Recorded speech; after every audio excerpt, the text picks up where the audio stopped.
अगर आप भी आधार की परीक्षा की तैयारी कर रहे हैं लेकिन यूआईडीआई की तरफ से जो पीडीएफ दिया गया है उसे पढ़ने में मुश्किल लग रहा है, तो अब पढ़ने की नहीं बल्कि सुनकर और देखकर समझने की बारी है, क्योंकि लेकर आया है यूआईडीआई की ऑफिशियल गाइड, अब एक आसान, साफ और क्लियर ऑडियो वीडियो फॉर्मेट में। हेलो दोस्तों, स्वागत है आपका आपके अपने इस यूट्यूब चैनल में, जहां हम आपको आधार परीक्षा की पूरी तैयारी करवाते हैं सरकारी नियमों के अनुसार, एकदम सरल भाषा और व्यवहारिक तरीके से। इस वीडियो में हमने यूआईडीआई द्वारा जो जारी ऑफिशियल पीडीएफ जो है, जिसके आपको तैयारी करवाना होता है आधार के लिए, उसका ऑडियो और वीडियो में इसको कन्वर्ट कर दिया है पॉडकास्ट की शक्ल में, ताकि आप किसी भी समय मोबाइल, लैपटॉप या हेडफोन में सुनते सुनते ही परीक्षा की तैयारी कर सके।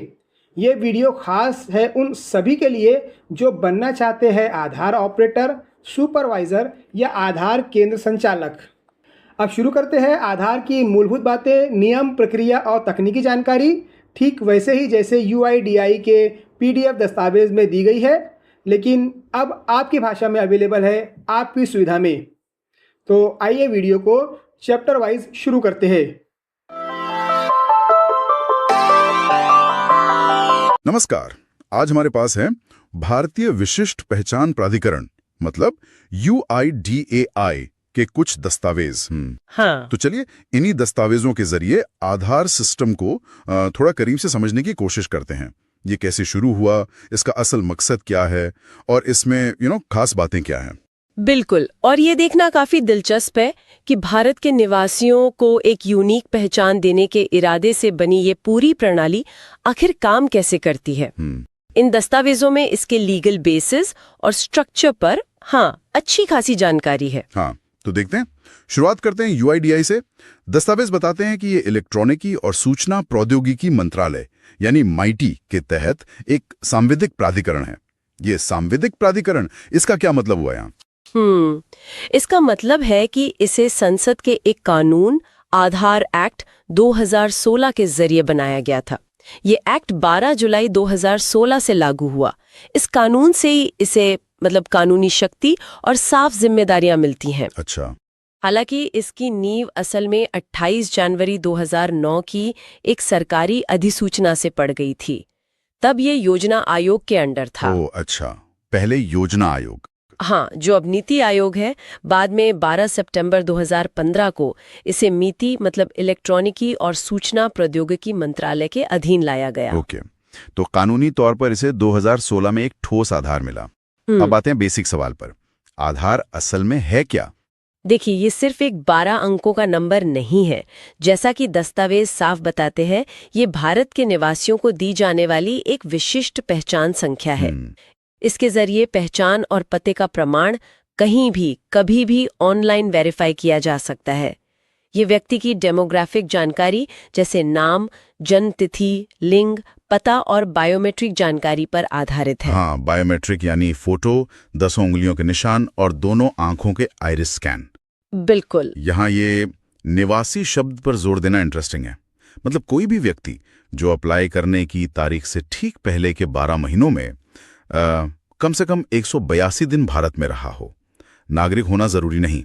बिल्कुल सही पकड़ा, और ये अंतर समझना बहुत जरूरी है। दस्तावेज साफ कहते हैं कि आधार नागरिकता का प्रमाण नहीं है। अच्छा। इसका पहला मकसद है भारत में रहने वाले लोगों को सेवाओं तक पहुंच देना, न कि उनकी नागरिकता साबित करना। और ये भी साफ है कि ये किसी की जाति, धर्म, आय, स्वास्थ्य जैसी सेंसिटिव प्रोफाइलिंग जानकारी जमा नहीं करता। बिल्कुल। साथ ही एक व्यक्ति को एक से ज्यादा आधार नंबर नहीं मिल सकता, हर निवासी के लिए सिर्फ एक। सही कहा, और यही सोच यूआईडीआई के विजन यानी दृष्टिकोण में भी दिखती है। भारत के निवासियों को एक विशिष्ट पहचान और एक डिजिटल मंच देकर सशक्त बनाना, जिससे वो कहीं भी कभी भी अपनी पहचान साबित कर सके। और उनका मिशन क्या है? वो करना क्या चाहते हैं असल में? मिशन थोड़ा और डिटेल्ड है। दस्तावेजों के हिसाब से वो अच्छी गवर्नेंस, समावेशी विकास और असरदार सर्विस डिलीवरी के लिए आधार को प्राइमरी आइडेंटिफायर के तौर पर बढ़ावा देना चाहते हैं। हैं। इसका मतलब हुआ निवासियों को समय पर आधार देना, नकली और डुप्लीकेट पहचान खत्म करना, सेवाओं तक पहुंच आसान और पारदर्शी बनाना और सबसे जरूरी लोगों की जानकारी की प्राइवेसी और सुरक्षा पक्की करना। अच्छा, वो इनोवेशन और टेक्नोलॉजी के बुनियादी ढांचे को बनाए रखने पर भी जोर देते हैं। इन मकसदों को पूरा करने के लिए कुछ मूल सिद्धांत मतलब कोर वैल्यूज भी बताए गए हैं, जैसे अखंडता, समावेशी राष्ट्र निर्माण, पारदर्शिता। बिल्कुल। और इस बड़े मिशन को हकीकत बनाने के लिए मतलब लोगों तक आधार आसानी से पहुंचाने के लिए एक पूरा सिस्टम बनाया गया है। हाँ, वो एनरोलमेंट प्रक्रिया वो कैसे काम करती है, थोड़ा संक्षेप में बताएं। हाँ, तो ये एक पूरा नेटवर्क है, एक इकोसिस्टम कह सकते हैं। इसमें कई अलग अलग हिस्सेदार मिलकर काम करते हैं। सबसे ऊपर UIDAI अथॉरिटी है, फिर रजिस्ट्रार्स है जैसे राज्य सरकारें, बैंक वगैरह, जो एनरोलमेंट करने वाली एजेंसियों को अपॉइंट करते हैं। ओके। और आखिर में ये एनरोलमेंट एजेंसियां हैं जो जमीनी स्तर पर मतलब सेंटर्स पर एनरोलमेंट का काम करती हैं।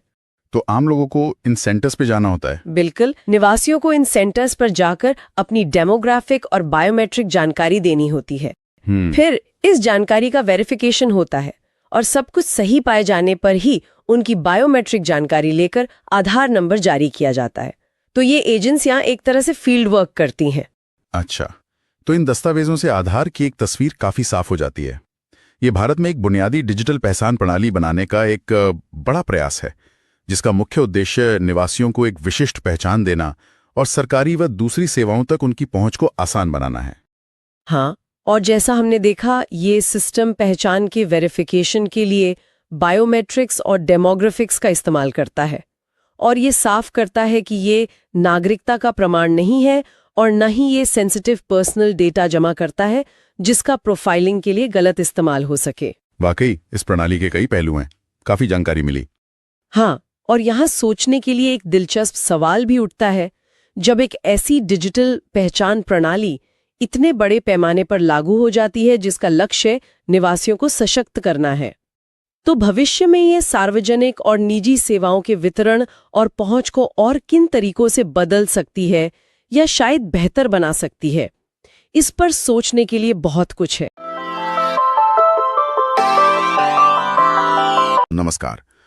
आज हम आधार पंजीकरण के पीछे का जो पूरा सिस्टम है उससे थोड़ा गहराई से समझने की कोशिश करेंगे। हाँ। हमारे पास UIDAI के कुछ दस्तावेज हैं।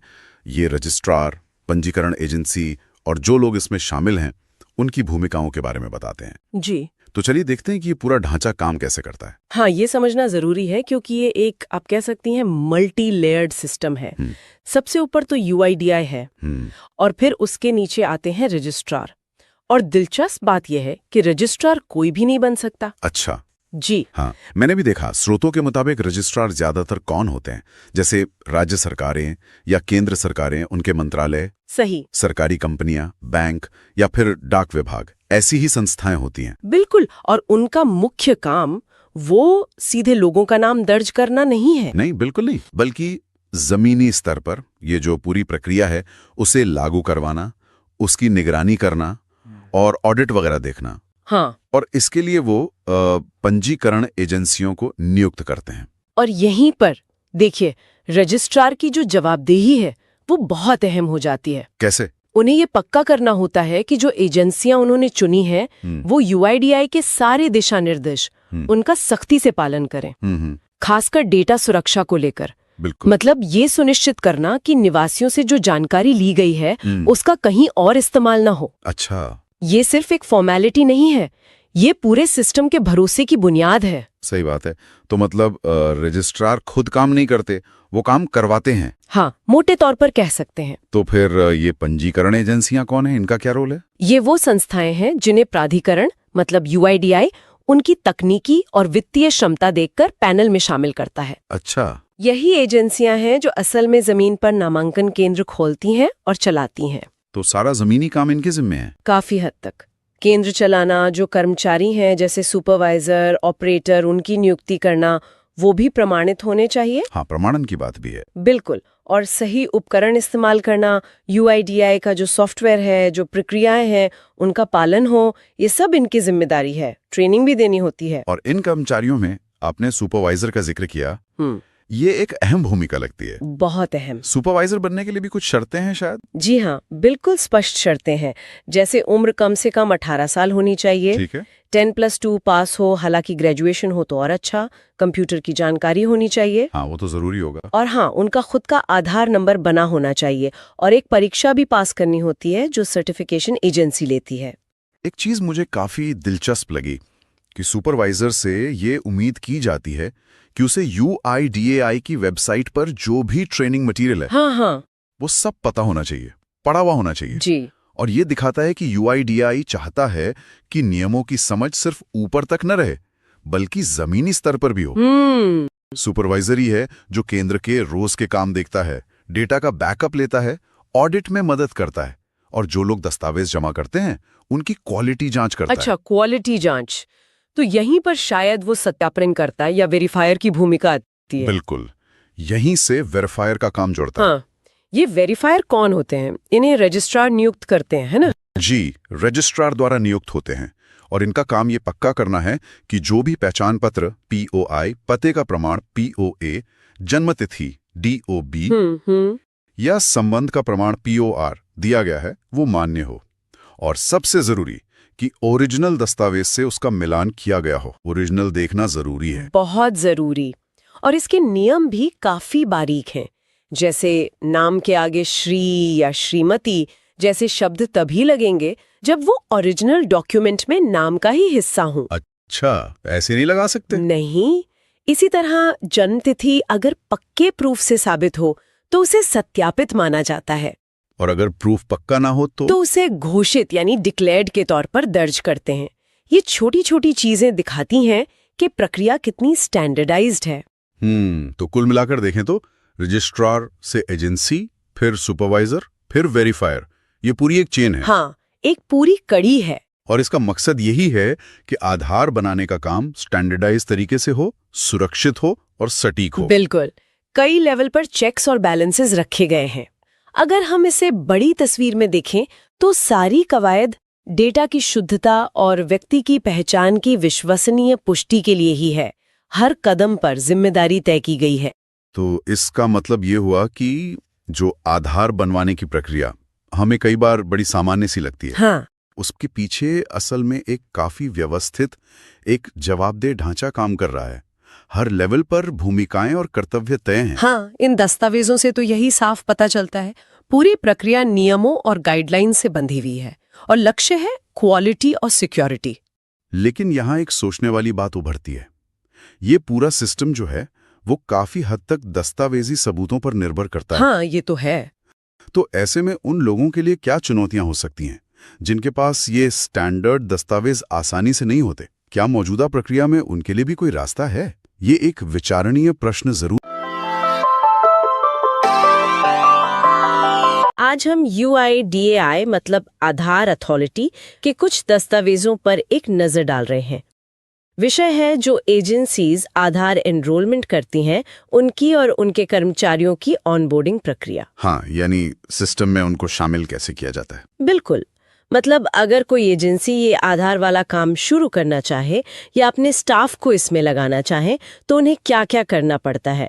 आइए इसी को समझते हैं। देखिए, ये प्रक्रिया शुरू होती है अथॉरिटी, रजिस्ट्रार और एनरोलमेंट एजेंसी के बीच। इसमें कई स्टेप्स हैं, और ये सिर्फ एजेंसी का रजिस्ट्रेशन नहीं है। इसमें यह भी पक्का करना होता है कि उनके पास सही संसाधन है, जैसे सर्टिफाइड ऑपरेटर्स हों। अच्छा। हाँ, और जरूरी हार्डवेयर, सुपरविजन का इंतजाम, ये सब। तो ये जो एजेंसी ऑनबोर्डिंग है, इसकी मुझे लगता है 4 खास चरण दिख रहे हैं। जी, मोटे तौर पर 4। पहले 2 में तो एजेंसी का रजिस्ट्रेशन, उनके स्टाफ और लोकेशन की जानकारी देनी होती है। सही। और जैसा आपने कहा, उन्हें ये साबित भी करना पड़ता है कि हाँ भाई, हमारे पास सर्टिफाइड लोग हैं, मशीनें हैं, सुपरवाइजर्स हैं। बिल्कुल। फिर आता है तीसरा चरण जो काफी अहम है। कौन सा? इसमें एनरोलमेंट एजेंसी रजिस्ट्रार के साथ मिलकर एक प्लान बनाती है। कहाँ सेंटर खुलेंगे, कितनी मशीनें लगेंगी, वो सब। अच्छा, साइट रोल आउट प्लान और मशीन डिप्लॉयमेंट प्लान। जी हाँ, और इस प्लान को फिर अथॉरिटी या नोडल ऑफिसर से अप्रूव कराना होता है। मंजूरी जरूरी, बहुत जरूरी। फिर चौथा चरण आता है। चौथा चरण? इसमें एजेंसी कंफर्म करती है कि सारे ऑपरेटर्स, सुपरवाइजर्स अपने कोड इस्तेमाल कर रहे हैं, ट्रेंड हैं और पैकेट सिंक कर रहे हैं। पैकेट सिंक मतलब डेटा सर्वर तक पहुंच रहा है। हाँ, सही सलामत। और ये सारी जानकारी फिर UIDAI पोर्टल पर अपडेट होती है। ठीक है। पर बात यही खत्म नहीं होती।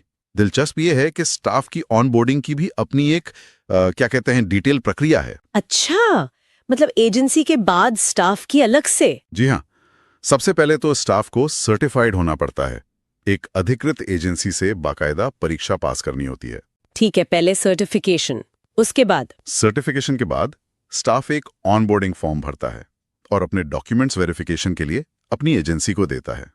Document verification. हाँ, और फिर आता है बायोमेट्रिक्स का स्टेप। बायोमेट्रिक्स स्टाफ के? जी, ऑनबोर्डिंग के वक्त स्टाफ के फिंगरप्रिंट्स और आइरिस स्कैन लिए जाते हैं और उन्हें एनरोलमेंट क्लाइंट डेटाबेस में सेव किया जाता है। इसके लिए इंटरनेट चाहिए होता है।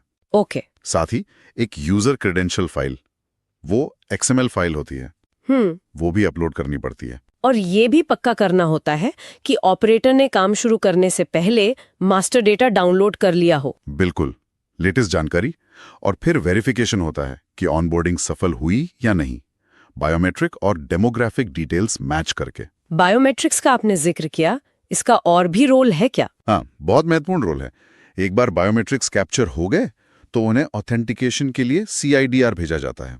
CIDR यानी सेंट्रल डेटा रिपोजिटरी? जी, सेंट्रल आइडेंटिटीज डेटा रिपोजिटरी। वहां वेरीफाई होता है कि ये कर्मचारी वही है या नहीं और अधिकृत है या नहीं। अच्छा, तो ये फ्रॉड रोकने के लिए है? बिल्कुल। और सिर्फ ऑनबोर्डिंग में नहीं, रोज लॉगिन करने के लिए भी स्टाफ को अपना फिंगरप्रिंट या आइरिस देना होता है। हर बार लॉगिन पर? हर बार। और बायोमेट्रिक की क्वालिटी भी जांची जाती है। अगर क्वालिटी ठीक नहीं तो लॉगिन नहीं होगा। बाप रे, काफी सख्त इंतजाम है। अच्छा, इसी से जुड़ा एक और पॉइंट दिखा मुझे, दस्तावेज में GPS की जरूरत। हाँ, GPS। लिखा है कि एनरोलमेंट डिवाइस हर समय GPS से कनेक्टेड होना चाहिए। क्यों? लोकेशन ट्रैकिंग के लिए है। एजेंसी को ये पक्का करना होता है कि स्टाफ निर्धारित एनरोलमेंट सेंटर के अंदर ही लॉगिन करे। अच्छा, लोकेशन बाउंड। जी, और हर एनरोलमेंट पैकेट के साथ GPS कोऑर्डिनेट्स भी कैप्चर होते हैं। तो अगर GPS बंद हो या लोकेशन मान लीजिए मैच ना करे तो मुश्किल हो सकती है।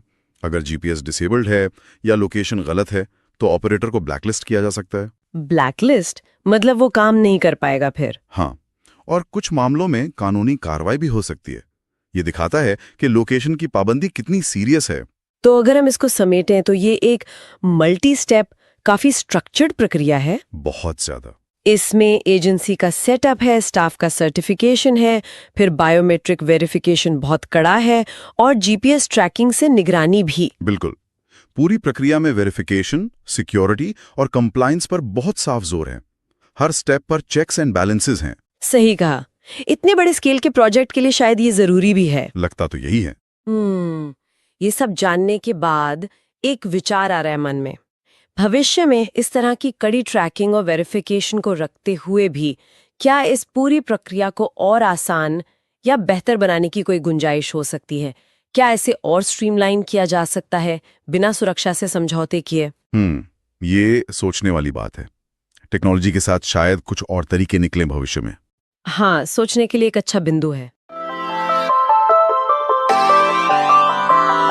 नमस्कार, आज हम UIDAI यानी भारतीय विशिष्ट पहचान प्राधिकरण के दस्तावेजों को जरा गहराई से देख रहे हैं। जी। समझने की कोशिश करेंगे कि आधार कार्ड बनवाने की या उसमें कुछ जानकारी बदलने की पूरी प्रक्रिया आखिर है क्या। बिल्कुल, और कोशिश रहेगी कि इसे आसान शब्दों में समझा जाए। हाँ, हमारा आधार आज UIDAI के अपने दिशा निर्देश ही हैं। उन्हीं से बात करेंगे। सही है, आधार बनवाने और अपडेट करने के जो आधिकारिक तरीके हैं उन पर। तो चलिए शुरू करते हैं। सबसे पहले ये आधार बनवा कौन सकता है?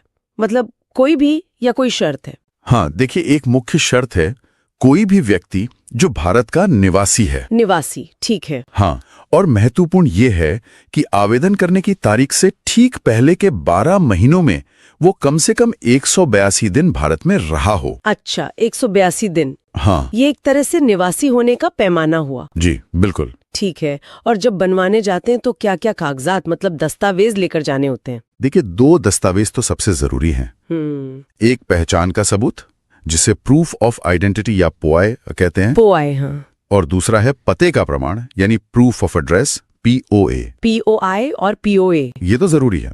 और जन्म तिथि का DOB प्रूफ। वो वैकल्पिक है, मतलब अगर आपके पास है और आप देना चाहें तो दे सकते हैं, जरूरी नहीं है। लेकिन सोचिए, अगर किसी के पास ये POI या POA वाले दस्तावेज पूरे ना हो, ऐसा तो हो सकता है। हाँ, बिल्कुल हो सकता है। तो फिर उनका क्या, वो आधार नहीं बनवा सकते? नहीं, उनके लिए भी UIDAI ने व्यवस्था की है। 2 खास तरीके हैं। अच्छा। एक है परिचयकर्ता आधारित पंजीकरण। Introducer based. परिचयकर्ता, ये कौन होते हैं?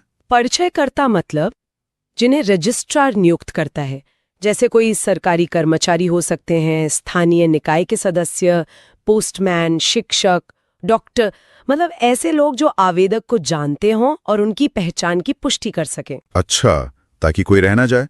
और दूसरा तरीका? दूसरा है परिवार के मुखिया आधारित पंजीकरण, हेड ऑफ फैमिली यानी HOF बेस्ड। इसमें परिवार का मुखिया, जिनके पास अपने दस्तावेज हैं, वो परिवार के दूसरे सदस्यों के लिए पुष्टि कर सकते हैं जिनके पास दस्तावेज नहीं है। ये तो काफी सोचा समझा इंतजाम लगता है। जी, समावेशन के लिए जरूरी है। अच्छा, अब मान लीजिए कोई पंजीकरण केंद्र गया, दस्तावेज वगैरह सब ठीक है, तो वहां क्या क्या जानकारी ली जाती है? हाँ, तो वहां मुख्य रूप से 2 तरह की जानकारी दर्ज होती है। एक तो है बायोमेट्रिक जानकारी। बायोमेट्रिक मतलब उंगलियों के निशान वगैरह? हाँ, बिल्कुल। इसमें आपकी चेहरे की एक तस्वीर ली जाती है, फोटो, ठीक है। फिर दोनों हाथों की 10 उंगलियों के निशान और दोनों आंखों की पुतलियों यानी आइरिस का स्कैन। 10 उंगलियां और दोनों आंखें, ये तो काफी पक्की पहचान हो गई। जी, यही इसका आधार है। हर किसी का बायोमेट्रिक अलग होता है। और दूसरी तरह की जानकारी? दूसरी आपकी जनसांख्यिकीय जानकारी, डेमोग्राफिक्स। जैसे आपका नाम, आपका पता, लिंग, जन्म तिथि, मोबाइल नंबर और ईमेल आईडी भी मांगा जाता है, पर वो देना वैकल्पिक है। देना जरूरी नहीं, पर शायद दे देना बेहतर है अपडेट्स वगैरह के लिए। हाँ, बिल्कुल। सलाह यही दी जाती है कि दे दें। लेकिन एक बात ध्यान रखने वाली है। क्या? UIDAI आपकी जाति, धर्म, आय, स्वास्थ्य या ऐसी कोई भी संवेदनशील जानकारी नहीं पूछता है। अच्छा, ये स्पष्ट करना जरूरी था। और बच्चों का क्या? छोटे बच्चों के लिए भी यही प्रक्रिया है? नहीं, उसमें थोड़ा फर्क है। अगर बच्चा 5 साल से कम उम्र का है, हाँ, तो उसके बायोमेट्रिक्स यानी उंगलियों के निशान और आइरिस स्कैन नहीं लिए जाते। अच्छा, क्यों?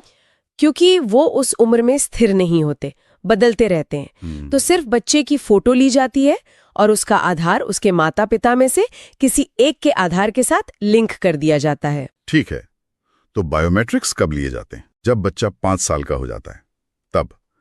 उस समय उसके सारे बायोमेट्रिक्स, उंगलियों के निशान, आइरिस और ताज़ा फोटो, ये सब अपडेट करवाना अनिवार्य होता है। अनिवार्य मतलब जरूरी है करवाना? जी हाँ, बिल्कुल अनिवार्य। मैंडेटरी बायोमेट्रिक अपडेट कहते हैं इसे। और फिर शायद 15 साल की उम्र में दोबारा? एकदम सही, 5 साल पर और फिर दोबारा 15 साल की उम्र में। ये दोनों अपडेट करवाने ही पड़ते हैं। समझ गया। तो ये तो हो गई पहली बार आधार बनवाने की पूरी प्रक्रिया। जी, पर जिंदगी तो बदलती रहती है। लोग घर बदलते हैं, मोबाइल नंबर बदल जाता है, कभी नाम की स्पेलिंग में गलती पता चलती है। हाँ, होता है। तो अगर आधार में दी गई जानकारी बदलनी हो या कोई गलती ठीक करनी हो, तो उसका क्या तरीका है? उसके लिए भी UIDAI ने प्रक्रिया बनाई है। अपडेट करवाने के आप कह सकते हैं 2 मुख्य रास्ते हैं। 2 रास्ते? कौन कौन से? पहला और सबसे आम है किसी भी स्थायी आधार पंजीकरण केंद्र पर जाना, एनरोलमेंट सेंटर। अच्छा, जहां नया बनवाया था वैसे ही किसी सेंटर पर? हाँ, या किसी भी ऑथराइज्ड सेंटर पर। वहां जाकर आपको एक अपडेट फॉर्म भरना होगा। ठीक है। जो भी जानकारी बदलवानी है, मान लीजिए पता बदलवाना है, तो उसके समर्थन में आपको एक वैध दस्तावेज देना होगा, पते का नया प्रमाण। और वहां भी बायोमेट्रिक होगा? हाँ, वहां आपकी पहचान कंफर्म करने के लिए बायोमेट्रिक सत्यापन जरूरी होता है, उंगलियों के निशान या आइरिस से। ठीक है, ये तो हुआ सेंटर जाकर। दूसरा रास्ता क्या है? दूसरा रास्ता है ऑनलाइन। UIDAI का एक सेल्फ सर्विस अपडेट पोर्टल है, SSUP। SSUP? इसका कोई वेब एड्रेस? हाँ, sup.uidai.gov.in। इस पोर्टल के जरिए आप खुद ही कुछ जानकारी अपडेट कर सकते हैं, खासकर अपना पता। अच्छा, घर बैठे ही? जी, लेकिन इसके लिए एक शर्त है। क्या शर्त? आपका मोबाइल नंबर आपके आधार से लिंक होना चाहिए, क्योंकि पोर्टल पर लॉगिन करने या अपडेट करने के लिए OTP यानी 1 टाइम पासवर्ड उसी रजिस्टर्ड मोबाइल नंबर पर आता है। अच्छा, तो मोबाइल लिंक्ड होना जरूरी है। और पता बदलने के लिए भी दस्तावेज अपलोड करना होगा? हाँ हाँ, आपको अपने नए पते के प्रमाण की स्कैन की हुई कॉपी पोर्टल पर अपलोड करनी होती है। और क्या क्या ऑनलाइन बदल सकते हैं? नाम, जन्मतिथि? नहीं, आमतौर पर नाम, जन्मतिथि, लिंग, मोबाइल नंबर, ईमेल आईडी या बायोमेट्रिक्स अपडेट करवाने के लिए आपको आधार केंद्र ही जाना पड़ता है। ऑनलाइन मुख्य रूप से पते के लिए है। समझ गया। मतलब सुविधा तो है, पर हर चीज ऑनलाइन नहीं होती। सही, सुरक्षा कारणों से भी ऐसा है। और ये अपडेट कब करवाने चाहिए? मतलब क्या कोई नियम है? देखिए, बच्चों के लिए वो 5 और 15 साल वाले अपडेट तो अनिवार्य हैं ही। हाँ, वो तो याद है। उसके अलावा नियम यही है कि जब भी आपकी कोई जानकारी बदले, जैसे आप घर बदलें या अपना मोबाइल नंबर बदलें, तो आपको जल्द से जल्द उसे आधार में अपडेट करवा लेना चाहिए। या अगर कोई गलती दिखे? हाँ, या अगर आपको लगे कि आपके नाम, जन्मतिथि या पते में कोई गलती दर्ज हो गई है, तो उसे भी फौरन ठीक करवा लें। क्यों? मतलब क्या फर्क पड़ता है? फर्क पड़ता है। आजकल बहुत सी सरकारी योजनाओं और निजी सेवाओं के लिए आधार जरूरी है। अगर आपकी जानकारी सही नहीं होगी, तो आपको उन सेवाओं का लाभ उठाने में दिक्कत आ सकती है। वेरिफिकेशन फेल हो सकता है। बात तो सही है। सही जानकारी रखना जरूरी है। बिल्कुल। और कुछ खास स्थितियां भी होती हैं, जैसे आधार को निष्क्रिय करना वगैरह। उनकी भी अपनी प्रक्रियाएं हैं, जो यूआईडीआई के दिशा निर्देशों में विस्तार से दी गई हैं। ठीक है। तो अगर हम पूरी बातचीत का सार निकालें संक्षेप में, हाँ, तो आधार बनवाने के लिए पहली बात, भारत का निवासी होना जरूरी है, और वो 182 दिन वाली शर्त। दूसरी बात, पहचान और पते का प्रमाण देना होता है, पीओआई, पीओए। बिल्कुल। और जिनके पास ये नहीं है, उनके लिए परिचयकर्ता या परिवार के मुखिया वाला रास्ता है। हाँ, वो भी। और तीसरी अहम चीज, बायोमेट्रिक्स, फोटो, उंगलियों के निशान, आइरिस स्कैन। बच्चों के लिए अलग नियम है, 5 और 15 साल पर अनिवार्य अपडेट। सही। और चौथी बात, जो उतनी ही जरूरी है, वो ये है कि अपनी जानकारी को हमेशा सही और अपडेट रखना। जिसके लिए या तो आधार केंद्र जा सकते हैं या फिर ऑनलाइन SSUP पोर्टल का इस्तेमाल कर सकते हैं, खासकर पता बदलने के लिए। और अगर किसी को कोई सवाल हो, कोई दिक्कत आए तो UIDAI का टोल फ्री हेल्पलाइन नंबर है 1947, या फिर help@uidai.gov.in पर ईमेल करके भी मदद ली जा सकती है। 1947, ये नंबर याद रखना आसान है। जी। तो ये थी आधार बनवाने और उसे अपडेट रखने की पूरी प्रक्रिया की एक झलक, सीधे UIDAI के दस्तावेजों के आधार पर। हाँ, प्रक्रिया काफी विस्तृत है, लेकिन इसका मकसद यही है कि हर नागरिक की पहचान सुरक्षित और सटीक रहे। बिल्कुल। और ये सोचना भी दिलचस्प है कि ये एक पहचान प्रणाली हमारे जीवन के कितने पहलुओं से जुड़ गई है। हाँ, और भविष्य में इसकी उपयोग, डेटा की सुरक्षा, निजता, इन सब पर भी लगातार विचार होता रहेगा। ये एक अहम मुद्दा है। स्वागत है। आज हम भारतीय विशिष्ट पहचान प्राधिकरण यानी UIDAI के कुछ दस्तावेजों को जरा करीब से देख रहे हैं। ये जो दस्तावेज हैं, ये आधार बनवाने या अपडेट करवाने की जो पूरी प्रक्रिया है, उसे समझने में काफी मदद करते हैं। इनमें प्रक्रिया के स्टेप्स, ऑपरेटर का क्या रोल है, और हाँ, बायोमेट्रिक डेटा कैसे लेना है, इस पर काफी डिटेल में बात की गई है। तो चलिए इसमें गोता लगाते हैं और देखते हैं कि मुख्य बातें क्या हैं। तो सबसे पहले ऑपरेटर और निवासी की जो समीक्षा होती है, उसकी बात करते हैं। दस्तावेज कहते हैं कि ऑपरेटर को ये पक्का करना है कि निवासी से सारी जरूरी जानकारी, जैसे नाम, लिंग, उम्र या जन्मतिथि, पता, ये सब सही पूछा गया है। हाँ, बिल्कुल। और माता पिता या पति या अभिभावक का नाम भी। अच्छा, हाँ, वो भी। और मोबाइल नंबर तो अनिवार्य है ना? जी, मोबाइल नंबर अनिवार्य है। ईमेल आईडी वैकल्पिक है, मतलब दे भी सकते हैं ही भी। और एक और जरूरी बात, ये देखना होता है कि जिन फील्ड्स में जानकारी भरनी है, वहां NA या ND जैसा कुछ ना लिखा हो। मतलब जहां जानकारी चाहिए, वहां वो होनी ही चाहिए। सही। मतलब कोई भी जरूरी फील्ड खाली या गलत तरीके से भरा ना हो। बिल्कुल। और फॉर्म भरने के बाद निवासी से कंफर्म भी करवाना है कि भाई देख लो, सब जानकारी सही है या नहीं। और एक खास बात, स्थानीय भाषा में जो अनुवाद होता है, उसे फाइनल करने से पहले चेक करना बहुत जरूरी है। अच्छा, ताकि कोई समझने में गलती ना रह जाए। हाँ, बिल्कुल। नाम या पते में जरा सी गलती भी बाद में दिक्कत दे सकती है। सही कहा। तो ये तो हो गई जानकारी भरने की बात। इसके बाद आता है बायोमेट्रिक्स, जो शायद सबसे अहम हिस्सा है। हाँ, कह सकते हैं। बायोमेट्रिक्स में सटीकता बहुत मायने रखती है, खासकर फिंगरप्रिंट लेते समय। उसके लिए तो शायद काफी नियम भी हैं।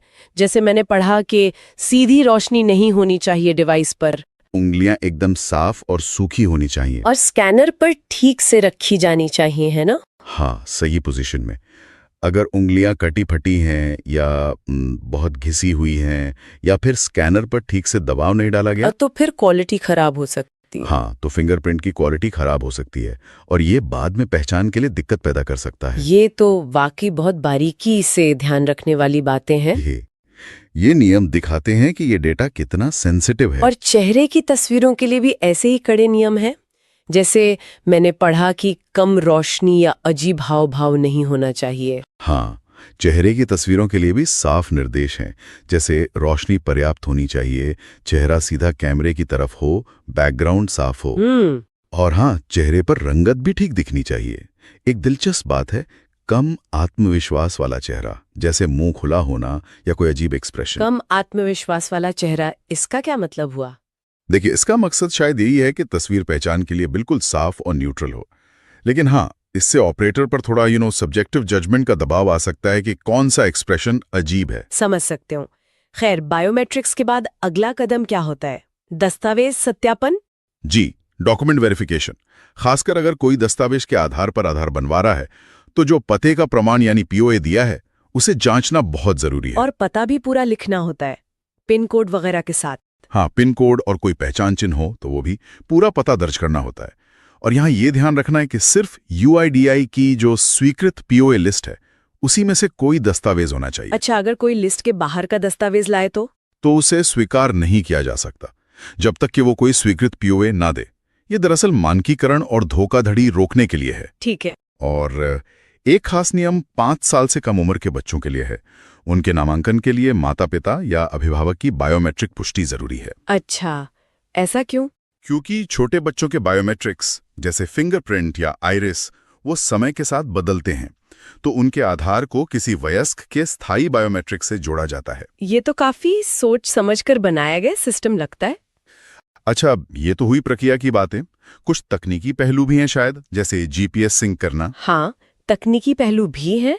जीपीएस सिंक का मतलब है कि ऑपरेटर को अपनी एनरोलमेंट मशीन की लोकेशन सिस्टम के साथ सिंक करनी होती है। मतलब कंफर्म करना होता है कि वो कहाँ से एनरोलमेंट कर रहे हैं। जी बिल्कुल, ये एक तरह से ऑडिट ट्रेल के लिए जरूरी है, ताकि पता रहे कि हर एनरोलमेंट या अपडेट कहाँ हुआ।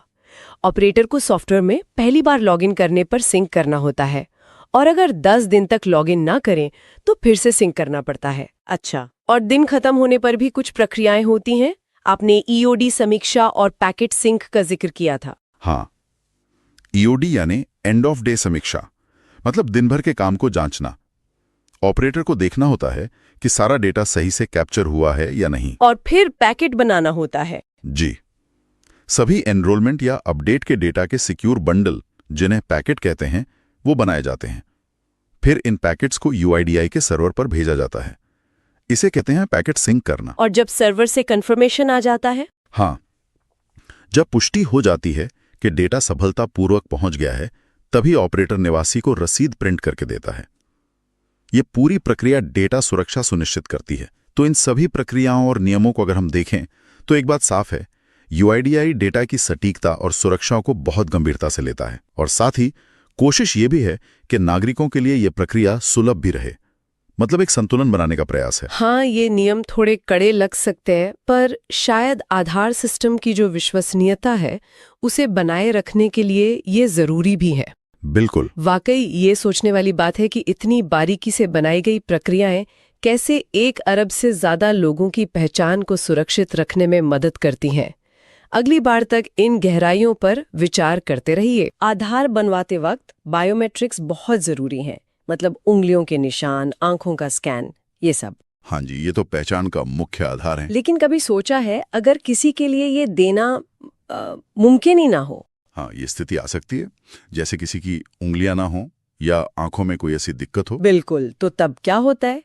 आज हम इसी पर बात करेंगे कि यूआईडीएआई यानी भारतीय विशिष्ट पहचान प्राधिकरण इन अपवादों, मतलब एक्सेप्शन से कैसे निपटता है। हाँ, ये जानना जरूरी है। और देखिए, हमारी ये सारी जानकारी यूआईडीएआई के ही दस्तावेज से है, अपवाद प्रबंधन। जी, एक्सेप्शन हैंडलिंग। तो चलिए गहराई से समझते हैं कि ये प्रक्रिया काम कैसे करती है, इन चुनौतियों से कैसे निपटा जाता है। बिल्कुल। तो पहली चुनौती लेते हैं उंगलियों के निशान, फिंगरप्रिंट्स। जी कई बार दिक्कत आती है। हाँ, जैसे हमने स्रोत में तस्वीरें भी देखी हैं, उंगलियां कटी हुई हैं या शायद पट्टी बंधी है, या कभी-कभी उंगलियां होती ही नहीं है। तो ऐसी हालत में क्या होता है? क्या नामांकन रुक जाता है? नहीं, रुकता नहीं है। यूआईडीआई के पास इसके लिए साफ दिशा निर्देश है। अच्छा, क्या है वो? देखिए, सबसे पहले तो जो ऑपरेटर हैं उन्हें सॉफ्टवेयर में ये बताना होता है कि ये एक अपवाद है। एक्सेप्शन है, ओके। सिस्टम में दर्ज करना होता है। हाँ, और ये भी बताना होता है कि कौन सी उंगली या कौन सा हाथ प्रभावित है। ठीक है, ये तो हो गया नोट करने का काम। फिर जितनी भी उंगलियां ठीक हैं, मतलब जिनके निशान लिए जा सकते हैं, जी, उनके निशान लिए जाते हैं। अच्छा, तो जो संभव है वो तो कर ही लेते हैं। बिल्कुल। और एक और जरूरी चीज, स्थिति की पुष्टि के लिए ना दोनों हाथों की तस्वीर ली जाती है। हाँ, वो मैंने तस्वीरों में देखा था, दोनों हाथ ऐसे सामने रखकर। वो तस्वीर सिर्फ रिकॉर्ड के लिए नहीं है, वो एक विजुअल सबूत है। अच्छा, सबूत किस चीज का? सबूत इस बात का कि हाँ, वाकई में निशान लेना संभव क्यों नहीं था। ये धोखाधड़ी रोकने में मदद करता है, और बाद में अगर कोई ऑडिट हो तो उसके लिए भी ये जरूरी है। समझ गई। तो ये सिर्फ नोट करने से ज्यादा है, ये प्रक्रिया को सुरक्षित भी बनाता है। अच्छा, अब आंखों की बात करते हैं। Iris scan. हाँ, आंखों की पुतली का स्कैन। इसमें भी तो दिक्कतें आ सकती हैं। कोई आंखें खुली ना रख पाए, या आंख पर पट्टी हो, या कोई और मेडिकल वजह हो सकती है। बिल्कुल, आंखों के मामले में भी मिलती जुलती प्रक्रिया है। अच्छा, कैसे? अगर एक या दोनों आंखों का आइरिस स्कैन नहीं हो पा रहा, वजह कोई भी हो, पट्टी, चोट, बीमारी, तो इसे सिस्टम में दर्ज किया जाता है। ठीक है, दर्ज कर लिया। पर यहाँ एक खास बात है, निवासी से पुष्टि ली जाती है। पुष्टि मतलब उनसे पूछा जाता है? हाँ, सिस्टम पूछता है कि क्या आप इस अपवाद के साथ आगे बढ़ना चाहते हैं। अरे वाह, ये तो पारदर्शिता के लिए अच्छा है। व्यक्ति को पता होता है कि क्या हो रहा है। बिल्कुल, उनकी सहमति जरूरी है। और अगर सिर्फ एक आंख में दिक्कत हो तो हाँ, ये भी तो हो सकता तो है। फिर दूसरी आंख का स्कैन लेने की पूरी कोशिश की जाती है। अच्छा, यानी एक आंख का तो ले ही लेंगे अगर मुमकिन हुआ तो। हाँ जी, और सॉफ्टवेयर में फिर ये साफ साफ लिखा जाता है कि एक आंख का स्कैन अपवाद की वजह से नहीं लिया जा सका। और यहाँ भी निवासी की पुष्टि ली जाती होगी। बिल्कुल, फिर से पुष्टि ली जाती है। कमाल है। मतलब सिस्टम ऐसा बनाया गया है कि वो इन मुश्किलों को समझता है और फिर भी नामांकन पूरा करने का रास्ता निकालता है। हाँ, और सिर्फ रास्ता निकालना ही नहीं, ये जो दिशा निर्देश है ना, ये दिखाते हैं कि इतने बड़े पैमाने पर जो पहचान प्रणाली बनी है, हाँ, उसे समावेशी मतलब इंक्लूसिव बनाने की कोशिश की गई है। कोशिश ये है कि शारीरिक भिन्नताएं या सीमाएं किसी को सिस्टम से बाहर न कर दें। सही बात है। मतलब डेटा की क्वालिटी भी बनी रहे और लोग सिस्टम से जुड़ भी पाएं। बिल्कुल, डेटा की अखंडता और समावेशन दोनों जरूरी हैं। ये वाकई दिलचस्प है कि कैसे तकनीक को मानवीय जरूरतों के हिसाब से ढाला जा रहा है। ये संतुलन बनाना आसान नहीं होता होगा। नहीं, बिल्कुल नहीं। ये तकनीक और मानवीय जरूरतें, इनके बीच संतुलन साधने की लगातार कोशिश है। सिस्टम मजबूत भी हो और मानवीय भी। तो आज हमने यूआईडीएआई की अपवाद प्रबंधन यानी एक्सेप्शन हैंडलिंग प्रक्रिया को समझा। हाँ, कि कैसे बायोमेट्रिक डेटा अगर नहीं भी दे पा रहे हैं तब भी नामांकन हो सकता है। बिल्कुल, ये जानना अहम था। और ये हमें सोचने पर भी मजबूर करता है कि तकनीक कैसे लगातार विकसित हो रही है। सही कहा। श्रोताओं के लिए एक सवाल छोड़ जाते हैं, भविष्य में बायोमेट्रिक तकनीक और कैसे बेहतर हो सकती है? क्या ऐसी टेक्नोलॉजी आ सकती है जो आज की इन चुनौतियों को और भी आसानी से या शायद पूरी तरह हल कर सके? जरूर सोचिएगा इस पर। नमस्कार। आज हम भारतीय विशिष्ट पहचान प्राधिकरण यानी यूआईडीएआई के एक काफी अहम दस्तावेज पर बात करने वाले हैं। ये है अध्याय 7 और ये खास तौर पर आधार पंजीकरण और जो अपडेट्स होते हैं उनकी क्वालिटी बनाए रखने के लिए जो गाइडलाइंस हैं उस पर है। हमारा मकसद आप जानते हैं, इन ऑफिशियल स्रोतों से सबसे जरूरी बातें निकालना है और ये समझना कि आधार जैसा इतना बड़ा, इतना विशाल डेटाबेस है, उसकी शुद्धता, उसकी एक्यूरेसी बनाए रखने के लिए ऑपरेटर्स और सुपरवाइजर्स को किन बारीकियों पर ध्यान देना होता है।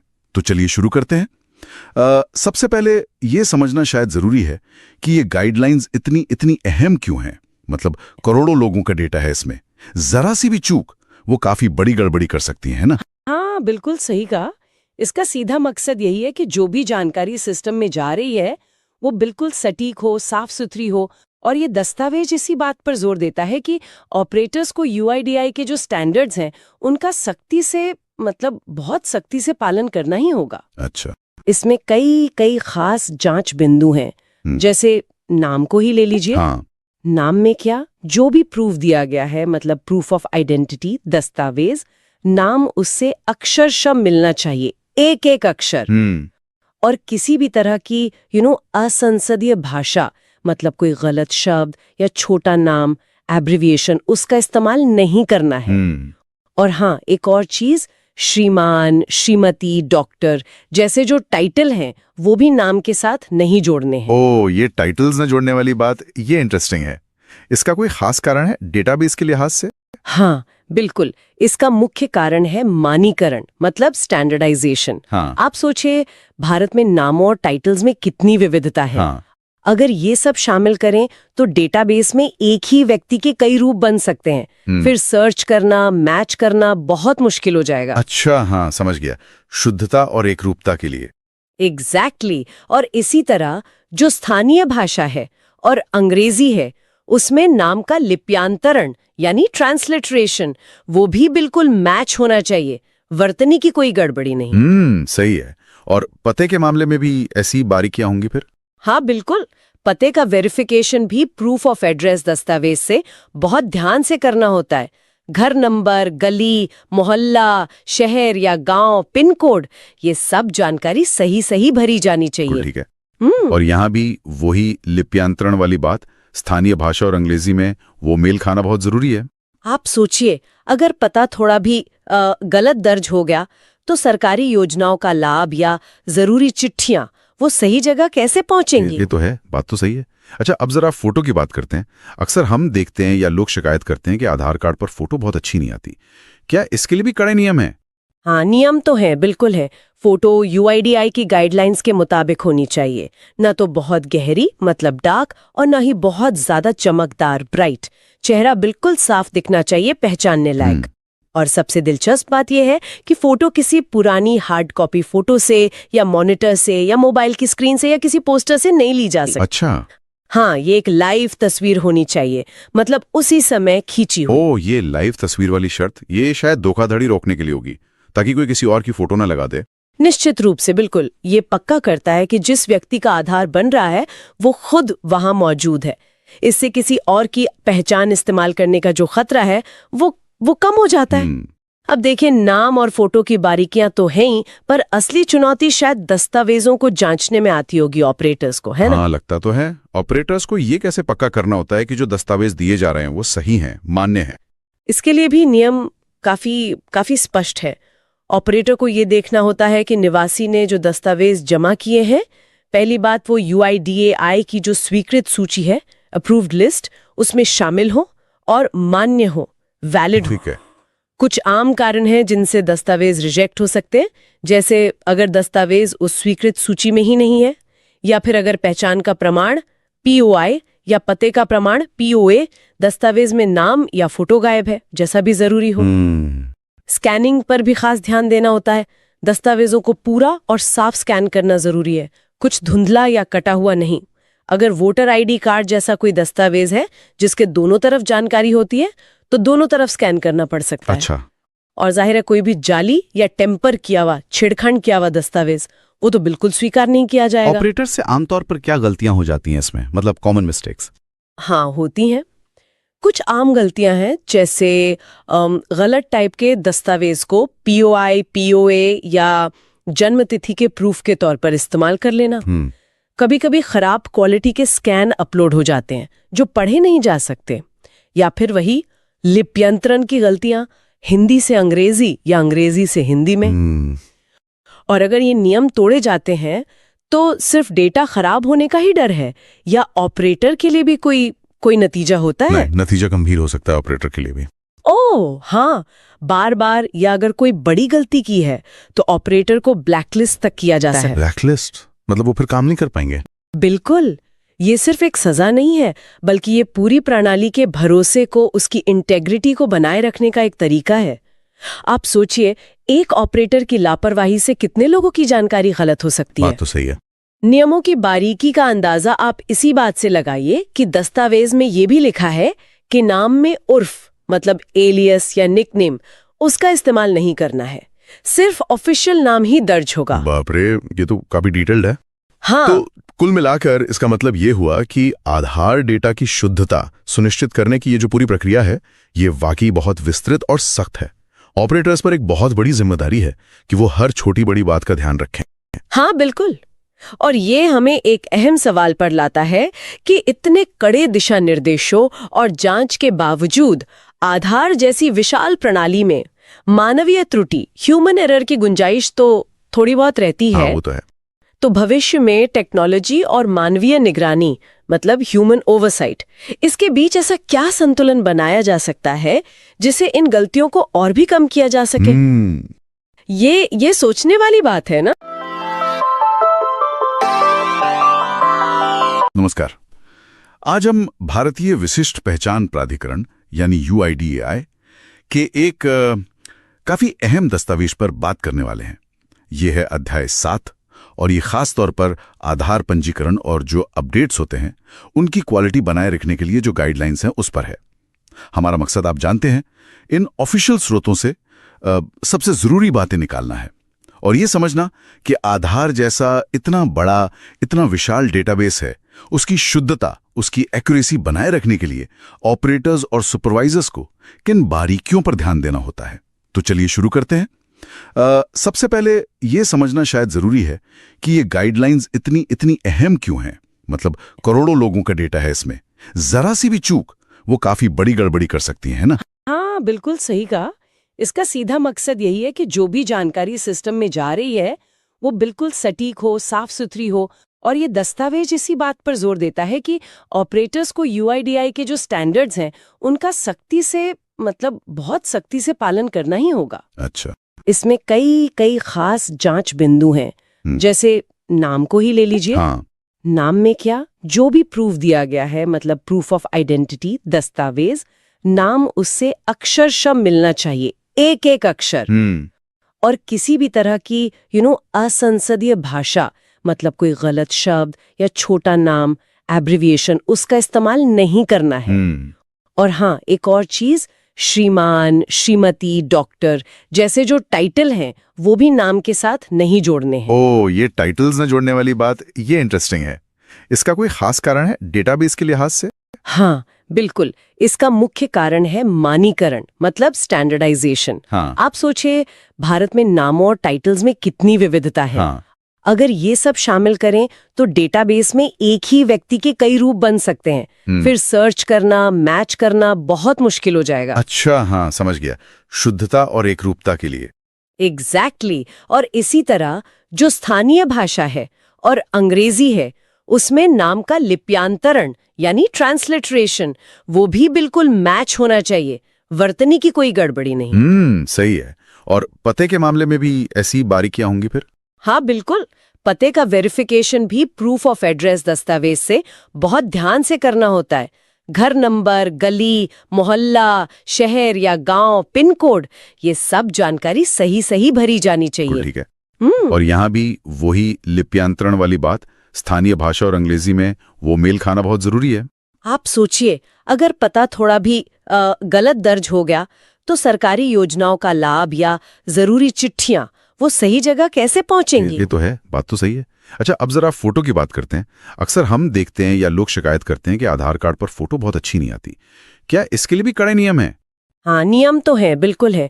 फोटो UIDAI की गाइडलाइंस के मुताबिक होनी चाहिए। न तो बहुत गहरी, मतलब डार्क, और न ही बहुत ज्यादा चमकदार, ब्राइट।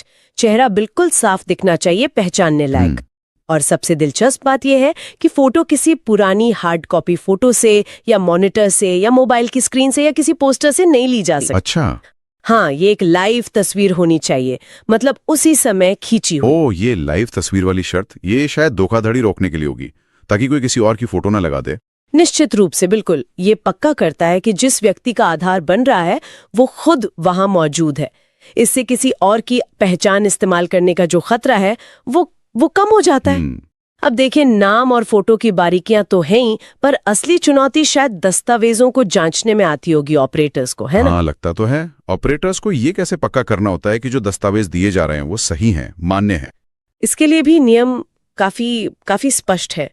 ऑपरेटर को ये देखना होता है कि निवासी ने जो दस्तावेज जमा किए हैं, पहली बात वो UIDAI की जो स्वीकृत सूची है, अप्रूव्ड लिस्ट उसमें शामिल हो और मान्य हो, वैलिड हो। ठीक है।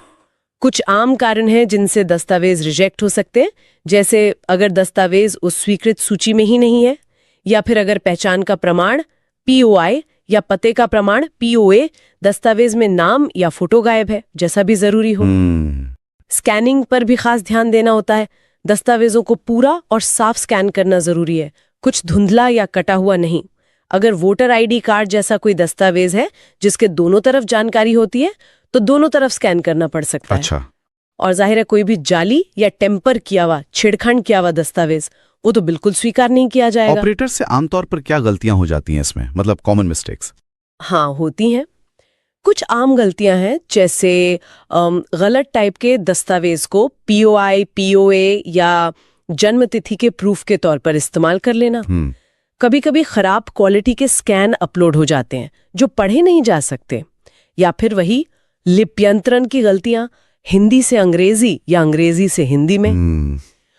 और अगर ये नियम तोड़े जाते हैं तो सिर्फ डेटा खराब होने का ही डर है, या ऑपरेटर के लिए भी कोई नतीजा होता है? नहीं, नतीजा गंभीर हो सकता है ऑपरेटर के लिए भी। ओह हाँ, बार बार या अगर कोई बड़ी गलती की है तो ऑपरेटर को ब्लैकलिस्ट तक किया जा सकता है। ब्लैकलिस्ट मतलब वो फिर काम नहीं कर पाएंगे? बिल्कुल, ये सिर्फ एक सजा नहीं है, बल्कि ये पूरी प्रणाली के भरोसे को, उसकी इंटेग्रिटी को बनाए रखने का एक तरीका है। आप सोचिए, एक ऑपरेटर की लापरवाही से कितने लोगों की जानकारी गलत हो सकती है। बात तो सही है। नियमों की बारीकी का अंदाजा आप इसी बात से लगाइए कि दस्तावेज में ये भी लिखा है कि नाम में उर्फ मतलब एलियस या निकनेम उसका इस्तेमाल नहीं करना है, सिर्फ ऑफिशियल नाम ही दर्ज होगा। बाप रे, ये तो काफी डिटेल्ड है। हाँ, तो कुल मिलाकर इसका मतलब ये हुआ कि आधार डेटा की शुद्धता सुनिश्चित करने की ये जो पूरी प्रक्रिया है, ये वाकई बहुत विस्तृत और सख्त है। ऑपरेटर्स पर एक बहुत बड़ी जिम्मेदारी है कि वो हर छोटी बड़ी बात का ध्यान रखें। हाँ बिल्कुल। और ये हमें एक अहम सवाल पर लाता है कि इतने कड़े दिशा निर्देशों और जांच के बावजूद आधार जैसी विशाल प्रणाली में मानवीय त्रुटि, ह्यूमन एरर की गुंजाइश तो थोड़ी बहुत रहती है। हाँ, वो तो है। तो भविष्य में टेक्नोलॉजी और मानवीय निगरानी मतलब ह्यूमन ओवरसाइट, इसके बीच ऐसा क्या संतुलन बनाया जा सकता है जिससे इन गलतियों को और भी कम किया जा सके? ये सोचने वाली बात है ना। आधार आजकल हर जगह है ना, पर कभी सोचा है कि अगर कोई इसका गलत इस्तेमाल करे या हमारी जानकारी के साथ कुछ गड़बड़ हो जाए तो? हाँ, ये सवाल बहुत जरूरी है। तो आज हम ना UIDAI के जो अपने दस्तावेज हैं उन्हीं से समझेंगे कि आधार कानून में असल में जुर्म क्या है और सजा क्या मिलती है। बिल्कुल, देखते क्या नियम है। चलिए तो फिर खोलते हैं इसे। कोशिश ये रहेगी कि इस सरकारी जानकारी से वो खास बातें निकालें जिनसे हमें ये आधार सिस्टम और इसके जो सुरक्षा इंतजाम है वो बेहतर समझ आए। हाँ, मतलब असल में क्या लिखा है कानून में। अच्छा, तो सबसे पहले वो गलतियां जो शायद कोई आम इंसान कर सकता है, जैसे मान लीजिए कोई जानबूझकर गलत जानकारी दे दे आधार बनवाते समय, या किसी और का नाम इस्तेमाल कर ले, कोई जिंदा इंसान या मरा हुआ या कोई नकली नाम ही सही। हाँ, देखिए ये कानून की नजर में ना काफी गंभीर बात है। अच्छा, ट्रिक या डेमोग्राफिक जानकारी देता है या किसी और की पहचान बताता है तो आधार एक्ट कहता है कि उसे 3 साल तक की कैद हो सकती है या फिर 10,000 रुपए तक का जुर्माना, या कई बार दोनों भी। मतलब आप किसी भी तरह की झूठी पहचान नहीं दे सकते। ठीक है, ये तो हुई किसी और की पहचान इस्तेमाल करने की बात। हाँ। लेकिन अगर कोई आधार होल्डर जिसके पास आधार है वो खुद ही अपने जानकारी जैसे फिंगरप्रिंट है या आंख का स्कैन उसको बदलने की कोशिश करे जानबूझकर, हाँ, उसके लिए भी सजा बिल्कुल वैसी है। अच्छा, सेम। हाँ, 3 साल तक की कैद और 10,000 रुपए तक का जुर्माना। देखिए, मकसद साफ है कि कोई अपनी ही आधार जानकारी का गलत इस्तेमाल ना कर पाए। सिस्टम की जो इंटेग्रिटी है वो बनी रहनी चाहिए। सही है। अच्छा, एक और चीज जो आजकल बहुत सुनने में आती है, डेटा लीक। मान लीजिए किसी कंपनी के पास या किसी व्यक्ति के पास हमारी आधार डिटेल्स हैं, हाँ, और वो उसे किसी और को बता दें, बिल्कुल, बिना हमसे पूछे, बिना किसी अधिकार के। हाँ, ये भी एक दंडनीय अपराध है। आपकी सहमति के बिना आपकी पहचान की जानकारी अगर कोई लीक करता है या किसी और को देता है तो उस पर भी वही सजा है। वही 3 साल और 10,000। हाँ, 3 साल तक कैद और 10,000 तक जुर्माना। और सुनिए, अगर ये गलती किसी कंपनी से होती है तो जुर्माना बहुत ज्यादा हो सकता है, 1 लाख रुपए तक। ओ, 1 लाख? जी, ये दिखाता है कि आपकी पर्सनल जानकारी, आपकी प्राइवेसी कितनी महत्वपूर्ण है। ये बात तो है। अच्छा, अब आते हैं उस चीज पर जो शायद सबसे अहम है, central identity data repository, CIDR जिसे कहते हैं। बिल्कुल, ये तो आधार का कोर है। हाँ, जहाँ सारी जानकारी रखी है। अगर कोई इसके साथ छेड़छाड़ करे तो कोई हैकर या कोई अंदर का ही आदमी। देखिए, यहाँ कानून बहुत बहुत सख्त है।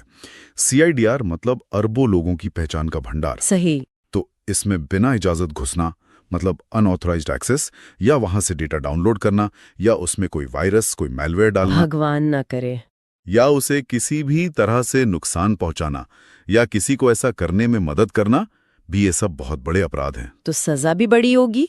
हाँ, सजा भी वैसी ही है। 3 साल तक की कैद तो है ही, पर जुर्माना कम से कम 10 लाख रुपए है। कम से कम 10 लाख? जी, मिनिमम।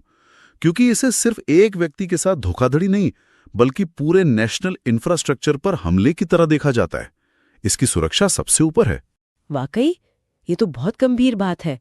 अच्छा, एक सवाल और, जो लोग हमारा आधार बनाते हैं, वो एनरोलमेंट एजेंसियां, उनके ऑपरेटर्स, हाँ, उनके लिए भी कुछ नियम वगैरह हैं? क्योंकि वो तो सीधे हमारी जानकारी से डील करते हैं। बिल्कुल है। उन पर भी बड़ी जिम्मेदारी है। अगर ये एजेंसियां या उनके ऑपरेटर्स जो UIDAI के स्टैंडर्ड हैं उनको फॉलो नहीं करते, जैसे मान लीजिए गलत जानकारी भर दी, या फोटो ठीक नहीं ली, धुंधली सी ले ली, या प्रोसेस में कोई लापरवाही की, तो उन पर जुर्माना लग सकता है। और अगर गलती बार बार हो रही है या कोई सीरियस गलती है, तो उस ऑपरेटर को सस्पेंड या हमेशा के लिए ब्लैकलिस्ट भी किया जा सकता है। अच्छा। और अगर धोखाधड़ी का मामला है, जैसे जानबूझ के नकली डॉक्यूमेंट इस्तेमाल किए, तो फिर तो और कड़ी कार्रवाई होती है, मतलब पुलिस केस वगैरह भी हो सकता है। तो मतलब इन सारे नियमों और सजाओं को अगर हम देखें तो निचोड़ क्या निकलता है?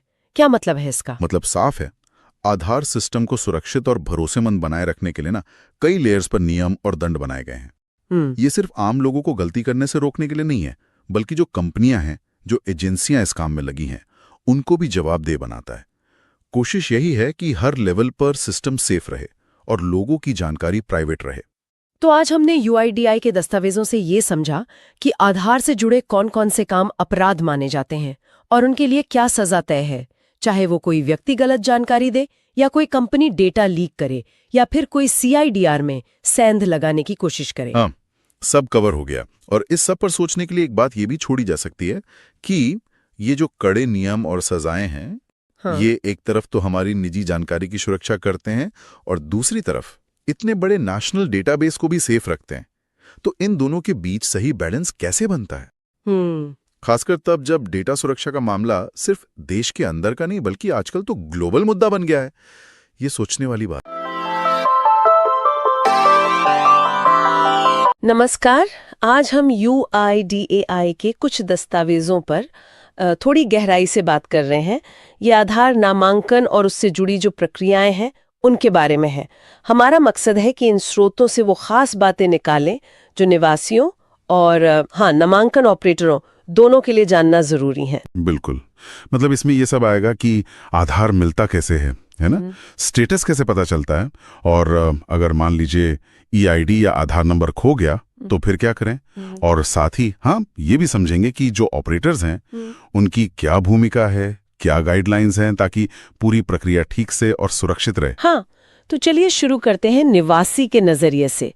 अगर किसी को अपना आधार चाहिए तो क्या तरीके हैं? देखिए, सबसे आसान तो है कि eaadhar.uidai.gov.in जो वेबसाइट है वहां से e-आधार डाउनलोड कर लें। अगर वो नहीं कर सकते तो फिर किसी भी परमानेंट एनरोलमेंट सेंटर, मतलब PEC, वहां जाकर प्रिंट ले सकते हैं। और हाँ, हेल्पलाइन भी है 1947, या फिर ईमेल कर दें help@uidai.gov.in पर। अच्छा, ईमेल और हेल्पलाइन भी है। हाँ, और एक SMS वाला भी कुछ था शायद। हाँ, बिल्कुल, एक SMS सेवा भी है। 51969 पर एक खास फॉर्मेट में SMS भेजना होता है। ठीक है, और बनने में कितना समय लग जाता है? ये सवाल अक्सर लोग पूछते हैं। हाँ, ये पूछते हैं। तो देखिए, आमतौर पर नामांकन के 90 दिनों के अंदर आधार तैयार हो जाता है। 90 दिन, ठीक है। और स्टेटस कैसे पता करें बीच में अगर जानना हो? उसके लिए UIDAI की वेबसाइट है, ऑनलाइन चेक हो जाता है। या फिर वही SMS नंबर 51969, उस पर भी भेज सकते हैं। फॉर्मेट ध्यान रखना होता है बस, UID स्टेटस, फिर वो 14 या 28 अंकों वाला EID नंबर। अच्छा, और अगर मान लीजिए किसी की एनरोलमेंट ID मतलब EID या आधार नंबर ही खो जाए, ऐसा तो हो ही सकता है। हाँ, बिल्कुल हो सकता है। तो इसके लिए भी रास्ते हैं। UIDAI का एक ऑनलाइन पोर्टल है, resident.uidi.gov.in/find-uid-eid। यहां से उसे दोबारा पा सकते हैं। या फिर वही हेल्पलाइन 1947, ईमेल, या फिर पीक्सी चले जाएं, वहां भी मदद मिल जाती है। इन दस्तावेजों में एक दिलचस्प बात ये दिखी कि ऑनलाइन पोर्टल पर अगर खोई हुई ID या आधार ढूंढना है तो नाम सिर्फ अंग्रेजी में डालना होता है और साथ में रजिस्टर्ड मोबाइल नंबर या ईमेल ID चाहिए। हाँ, ये एक स्पेसिफिक जरूरत है उस पोर्टल की। बिल्कुल। अच्छा, अब अगर हम प्रक्रिया के दूसरे पहलू पर आए, मतलब ऑपरेटरों की भूमिका, तो स्रोत बताते हैं कि ग्राहक संतुष्टि वो बहुत महत्वपूर्ण है। हाँ, ये जानना अहम है। तो ऑपरेटरों से क्या उम्मीद की जाती है, मतलब निवासियों के साथ कैसा व्यवहार हो? देखिए, पहली बात तो उन्हें निवासियों को सहज महसूस कराना है, आराम से। प्रक्रिया के दौरान स्क्रीन दिखानी है, हाँ, ताकि लोग देख सकें कि क्या जानकारी भरी जा रही है। और हाँ, वो सही है। और जैसे दिव्यांग हैं, बुजुर्ग हैं, गर्भवती महिलाएं हैं, उन्हें प्राथमिकता देनी है, ये जरूरी है। उन्हें प्रक्रिया के बारे में बताना चाहिए, और वो जो 90 दिन वाली समय सीमा है उसके बारे में भी। और हाँ, अगर किसी का EID खो गया है तो वो आधार खोजे वाली जो सुविधा है उसे इस्तेमाल करने में भी मदद करनी चाहिए। यानी पारदर्शिता और मदद, इस पर जोर है। अच्छा, और ऐसी कौन सी चीजें जो उन्हें बिल्कुल नहीं करनी चाहिए? हाँ, ये भी साफ लिखा है। सबसे बड़ी बात, किसी भी सेवा के लिए कोई भी एक्स्ट्रा पैसा मांगना, ये बिल्कुल मना है। इसके अलावा अशिष्ट व्यवहार करना, मतलब ठीक से बात ना करना, या सिर्फ इसलिए नामांकन से मना कर देना कि बायोमेट्रिक्स में कोई दिक्कत आ रही है, शायद ये भी ठीक नहीं है। फॉर्म में गलत जानकारी भरना, जैसे कहीं NA लिख दिया जहां जरूरत नहीं थी, इससे बचना है। और सबसे अहम, जो निवासी है उससे पूछे बिना या उसकी सहमति और साइन के बिना फॉर्म में कोई भी बदलाव करना, चाहे छोटा सा ही क्यों ना हो, ये पूरी तरह वर्जित है। सही कहा, ये तो भरोसे का सवाल है, बिल्कुल।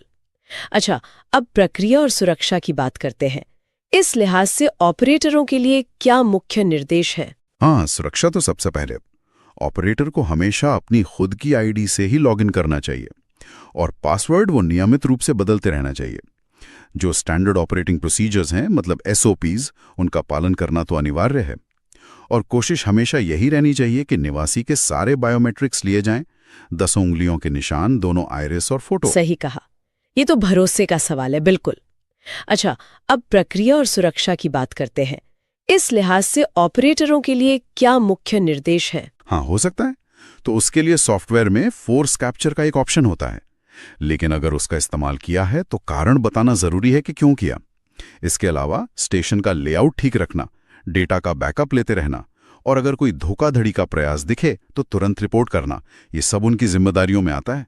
ठीक है, और सुरक्षा के लिहाज से क्या चीजें हैं जिनसे हर हाल में बचना चाहिए, मतलब डोंट्स क्या हैं? देखिए, किसी और की ID इस्तेमाल करना या अपना पासवर्ड किसी को बताना, ये तो बिल्कुल नहीं। बायोमेट्रिक्स लेते समय लापरवाही करना, जैसे चेहरे की जगह किसी और चीज की फोटो ले ली या जानबूझकर खराब क्वालिटी के निशान लिए, ये सब गंभीर उल्लंघन है। निवासियों के जो दस्तावेज हैं उनकी कोई कॉपी, चाहे कागज पर हो या डिजिटल, अपने पास रखना मना है, और सिर्फ वही डिवाइस इस्तेमाल करने हैं जो UIDAI से प्रमाणित और रजिस्टर्ड हों, कोई भी और डिवाइस नहीं। ये सब सिस्टम की सुरक्षा के लिए, आप समझ सकते हैं, बेहद जरूरी हैं। तो कुल मिलाकर इन स्रोतों से ये साफ है कि आधार प्रणाली सही ढंग से चले, इसके लिए निवासियों का जागरूक होना और ऑपरेटरों का अपनी जिम्मेदारियों को ठीक से निभाना, ये दोनों ही बहुत अहम है। बिल्कुल। ये दिशा निर्देश पूरी प्रक्रिया को पारदर्शी और सुरक्षित बनाने की कोशिश है। हाँ, सही कहा। और इन नियमों का पालन सिर्फ धोखाधड़ी रोकने के लिए ही नहीं है, बल्कि आम लोगों के लिए पूरी प्रक्रिया को ज्यादा भरोसेमंद और कह सकते हैं आसान बनाने के लिए भी जरूरी है। बिल्कुल। और जाते जाते सोचने के लिए एक सवाल छोड़ जाते हैं, जैसे जैसे तकनीक आगे बढ़ रही है ना, तो आधार जैसी ये जो महत्वपूर्ण पहचान प्रणालियां हैं, इनको भविष्य में और ज्यादा सुरक्षित और सटीक और उपयोगी बनाए रखने के लिए किस तरह के नए सुरक्षा उपाय या प्रक्रियाएं सोची जा सकती हैं, ये सोचने वाली बात। स्वागत है। आज हम भारतीय विशिष्ट पहचान प्राधिकरण यानी UIDAI के कुछ अहम दस्तावेजों को समझने की कोशिश कर रहे हैं। जी, ये आधार बनवाने और अपडेट करने की जो प्रक्रियाएं हैं, उनके नियम और दिशा निर्देश बताते हैं, है ना? बिल्कुल। और ये सिर्फ नियम नहीं है, ये एक पूरा ढांचा दिखाते हैं। हाँ, हमारा मकसद यही समझना है कि इस पूरे सिस्टम की मतलब अखंडता और जो सेवा के मानक हैं उन्हें बनाए रखने के लिए क्या व्यवस्था है। तो चलिए थोड़ा गहराई में उतरते हैं। हाँ, जरूर। और आप देखेंगे कि ये सिर्फ पहचान पत्र देने की बात नहीं है। इसमें सेवा देने वालों से लेकर वो जो नामांकन केंद्र होते हैं उनके सेटअप तक हर चीज को बहुत बारीकी से रेगुलेट किया गया है। अच्छा, विश्वसनीयता और एकरूपता, इन पर काफी जोर है। तो शुरुआत करते हैं सेवा प्रदाताओं से। जो सर्विस प्रोवाइडर्स होते हैं उनके लिए एक आचरण संहिता है, कोड ऑफ कंडक्ट। जी। इसमें लिखा है कि उन्हें निवासियों के हितों को सबसे ऊपर रखना है। नैतिकता, ईमानदारी, ये सब उच्च स्तर पर बनाए रखना है। सुनने में तो ये मतलब काफी आदर्श लगता है। हाँ, पर इसके व्यावहारिक मायने भी हैं। देखिए, उनसे उम्मीद की जाती है कि वो पूरी सावधानी और पेशेवर तरीके से काम करें। और सबसे जरूरी चीज है गोपनीयता। ये बिल्कुल साफ है कि किसी भी निवासी की जानकारी बिना उनकी मर्जी या किसी कानूनी जरूरत के किसी और को नहीं दी जा सकती। ये तो बहुत अहम है। बिल्कुल। और सिर्फ इतना ही नहीं, जैसे कोई गलत जानकारी देना या सिस्टम का आप कह सकते हैं गलत इस्तेमाल करना, ऐसी अनधिकृत गतिविधियों पर भी सख्त पाबंदी है। और अगर कोई ऐसा करता है तो कार्रवाई का प्रावधान है। नियम तोड़ने पर सजा हो सकती है। ठीक है, तो ये तो ही प्रोवाइडर्स की बात। अब आते हैं नामांकन केंद्रों पर, जहां हम और आप जैसे लोग जाते हैं आधार बनवाने या ठीक करवाने। इनके लिए तो मैंने देखा है बहुत लंबी चेकलिस्ट है। हाँ, काफी विस्तृत है। मतलब लैपटॉप कैसा हो, बायोमेट्रिक डिवाइस कौन सा इस्तेमाल करना है, इंटरनेट कनेक्शन सुरक्षित होना चाहिए, और यहाँ तक कि केंद्र में रैंप है या नहीं, पीने का पानी, बैठने की जगह, फर्स्ट एड किट भी। हाँ, और महिला आवेदकों के लिए अलग महिला सहायक या वॉलंटियर तक का जिक्र है। ये तो कमाल है। हाँ, ये मानीकरण बहुत जरूरी है। सोचिए, पूरे देश में हजारों केंद्र हैं। सही बात है। अगर हर जगह अलग अलग तरीके से काम होगा तो जो डेटा इकट्ठा हो रहा है उसकी गुणवत्ता में और लोगों को मिलने वाली सुविधा में बहुत फर्क आ जाएगा। तो इस चेकलिस्ट का मकसद यही है कि आप चाहे किसी बड़े शहर में जाएं या छोटे गांव में, आपको एक जैसी सुरक्षित और मतलब सुलभ सुविधा मिले। और इसमें वो सुरक्षा वाली बातें भी हैं, जैसे बिजली के उपकरणों की सेफ्टी, आग बुझाने के यंत्र। जी हाँ, स्वास्थ्य और सुरक्षा मानक भी शामिल हैं। ये दिखाता है कि इन्हें सिर्फ डेटा कलेक्शन पॉइंट की तरह नहीं, बल्कि एक प्रॉपर सेवा केंद्र की तरह देखा जा रहा है। ये दिलचस्प है कि ये सिर्फ तकनीकी चीजों तक ही सीमित नहीं है। अच्छा, अब आते हैं सहायक दस्तावेजों पर। मतलब पहचान का प्रमाण, पते का प्रमाण, जन्म तिथि, संबंध, इनके लिए कौन से कागजात चलेंगे, इसकी भी लिस्ट है। हाँ, और वो लिस्ट भी काफी लंबी चौड़ी है। इसका कारण ये है कि अलग अलग लोगों के पास अलग अलग तरह के दस्तावेज होते हैं। सही है। तो कोशिश ये है कि ज्यादा से ज्यादा लोग अपनी पहचान साबित कर पाएं। इसमें देखिए, passport, pan card, voter ID जैसे आम दस्तावेज तो हैं ही। हाँ, ये तो होते ही हैं। लेकिन साथ ही bank statement, MNREGA job card, किसान फोटो पासबुक, यहाँ तक कि बिजली पानी का बिल, ऐसे कई और विकल्प भी दिए गए हैं, ताकि कोई फंसे नहीं अगर एक चीज ना हो तो। बिल्कुल। उद्देश्य समावेशी होना है। किसी के पास अगर एक दस्तावेज नहीं है तो वो शायद दूसरे का इस्तेमाल कर सके। ये तो हुई आधार बनवाने या अपडेट करने की बात। लेकिन क्या ऐसा भी होता है कि आधार नंबर कभी बंद, मतलब निष्क्रिय या रद्द हो जाए? हाँ, बिल्कुल हो सकता है। और ये जानना भी जरूरी है। ये सिस्टम में सुधार और डेटा की सटीकता बनाए रखने के लिए जरूरी व्यवस्थाएं हैं। अच्छा, किन हालात में ऐसा होता है? मैंने कुछ सुना था, फोटो पे फोटो जैसा कुछ। हाँ, वो एक उदाहरण है। मान लीजिए किसी ने अपनी असली आधार फोटो के ऊपर किसी और की या अपनी ही कोई पुरानी या बदली हुई फोटो लगाकर सिस्टम को धोखा देने की कोशिश की।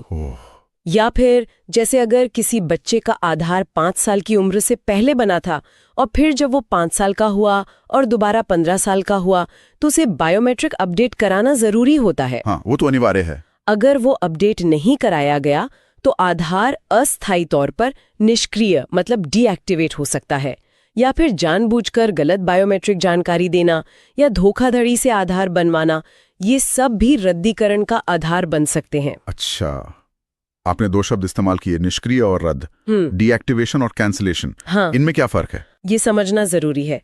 देखिए, निष्क्रियता यानी डीएक्टिवेशन ज्यादातर मामलों में अस्थायी होती है, जैसे वो बायोमेट्रिक अपडेट वाला केस। हाँ, बिल्कुल। जैसे ही आप अपडेट करा लेंगे वो आधार फिर से एक्टिव हो जाएगा।